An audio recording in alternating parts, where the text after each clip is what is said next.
Timing कितना matter करते हैं सारी सूरत-ए-हाल में, एक ऐसे मौके पर जब मोदी खुद भी गैर मुल्की दौरे पर हैं और अमेरिका के नायब सदर वो पहली बार आए हैं अमेरिका के दौरे पर, इस मौके पर इस तरह का वाकया होना और फिर उसको ये रंग देना. So what do you think about the timings? Thank you very much. इसमें सबसे पहले India perhaps is the only country in the world जिसकी फॉरेन पॉलिसी के दो कॉर्नरस्टोन्स जो हैं उसमें एक फॉल्स फ्लैग ऑपरेशन है और एक टेररिज्म है. इंडिया इज एक तरफ देखा जाए तो कनाडा के अंदर हरदीप सिंह निज्जर का मर्डर, इंग्लैंड में इन्होंने अवतार सिंह खांडा को जहर दिया, अमेरिका के अंदर इन्होंने गुरवंत सिंह पन्नू के ऊपर मर्डर अटैक्स करवाए, नेपाल के अंदर ये दहशतगर्दी करवा रहे हैं, नेपाल की हुकूमत ने इंडिया के खिलाफ एहतजाज किया है, बांग्लादेश के अंदर ये दहशतगर्दी करवा रहे हैं, म्यांमार के अंदर से दहशतगर्दों को ये बांग्लादेश की तरफ मुंतकिल करने की कोशिश कर रहे हैं, चाइना इनसे परेशान है. सो इंडिया एक डेजिग्नेटेड वो कंट्री है जो इस पूरे खित्ते में बल्कि ग्लोबली भी एक दहशतगर्दी को एक टूल ऑफ फॉरेन पॉलिसी इस्तेमाल करते हैं. और ये जो आपने टाइमिंग की बात की है, ये टाइमिंग क्लैरिफाई करती है बहुत सारी चीजों को. ये it was a false flag operation, ये सारा प्लान था. 17 अप्रैल को मोदी का विजिट जो था वो प्लान था इंडियन ऑक्यूपाइड कश्मीर का, जो कि इन्होंने कैंसिल कर दिया बिकॉज अपेरेंटली उनके पास कोई इंटेलिजेंस थी कि मोदी के ऊपर हमला होगा, और ये इंडिया की सोर्सेज रिपोर्ट कर रही हैं. सो सवाल ये पैदा होता है कि अगर मोदी इनके पास इंटेलिजेंस थी कि ये हमला होना है, क्योंकि हम तो ये बिल्कुल वाज़ेह नजर आ रहा है कि ये फॉल्स फ्लैग ऑपरेशन है, तो अगर ये कहते हैं कि ये मोदी के ऊपर हमला होना था तो मोदी को इन्होंने बचा लिया, तो ये बाकी जिनका ये क्लेम कर रहे हैं 25-30 जितने भी दहशतगर्द हैं, ये जो लोग मरे हैं कि दहशतगर्दी के हमले में ये मारे गए और ये सारा कुछ जो क्लेम कर रहे हैं, तो उनको वहां पे क्यों भेज दिया था और उनको वहां पे फिर सिक्योरिटी क्यों नहीं प्रोवाइड की थी और किधर हैं उनकी डेड बॉडीज.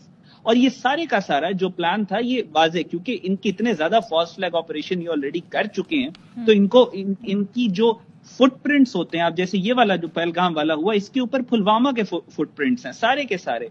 और जब ये हुआ था तो उसी वक्त 5 मिनट के अंदर अंदर इंडियन मीडिया ने शोर मचाना शुरू कर दिया था कि पुलवामा 2.0 हो गया, अब हम सर्जिकल स्ट्राइक 2.0 करेंगे. सो इनके पास टेक्स्ट बुक सेम है, इनके पास प्ले बुक सेम है, ये प्री मेडिटेटेड नैरेटिव इन्होंने डिजाइन किया हुआ था जिसको इन्होंने इंप्लीमेंट किया. नंबर 1. नंबर 2, आप इंटरनेशनल ऑर्डर पूरी दुनिया में देखें तो कोलैप्स कर रहा है. दुनिया जो है वो न्यू लिबरल वर्ल्ड ऑर्डर से अब न्यू रियलिस्टिक वर्ल्ड ऑर्डर की तरफ वापस आ चुकी है. दुनिया में हार्ड पावर का दौर है, दुनिया में जंगें डिसाइड कर रही हैं कि फ्यूचर क्या होगा. पूरी दुनिया में आप देख लें, हर मुल्क इस वक्त एक्सपेंशनिस्ट आइडियोलॉजी पे चल रहा है. रशिया नीचे की तरफ आ रहा है, इसराइल ग्रेटर इसराइल कह रहा है, अमेरिका कहता है कि मैं जो ग्रीनलैंड है और जो कनाडा है उसके ऊपर कब्जा कर लूंगा. टर्की जो है वो सीरिया के ऊपर न्यू ऑटोमनिज्म के नाम पे every country is expanding its border. और उसी सारे कॉन्टेक्स्ट के अंदर इंडिया भी, जो अखंड भारत का इनका जो पुराना इनका एक ख्वाब, एक डिल्यूजन, एक हेलुसिनेशन थी, उसको लेके बहुत ज्यादा सेंसिटिव हुआ है. और पिछले 3 साल से they are actually preparing for a war. हम चीख के हर जगह के ऊपर ये बात करते रहे और कर रहे हैं कि इंडिया की जो वेपन प्रोक्योरमेंट है उसने $100 बिलियन से ज्यादा का कन्वेंशनल जंग का असला लिया. कहते हैं वर्ल्ड वॉर 2 इस वजह से हुई क्योंकि असला इतना ज्यादा था यूरोप के पास कि जंग होनी थी.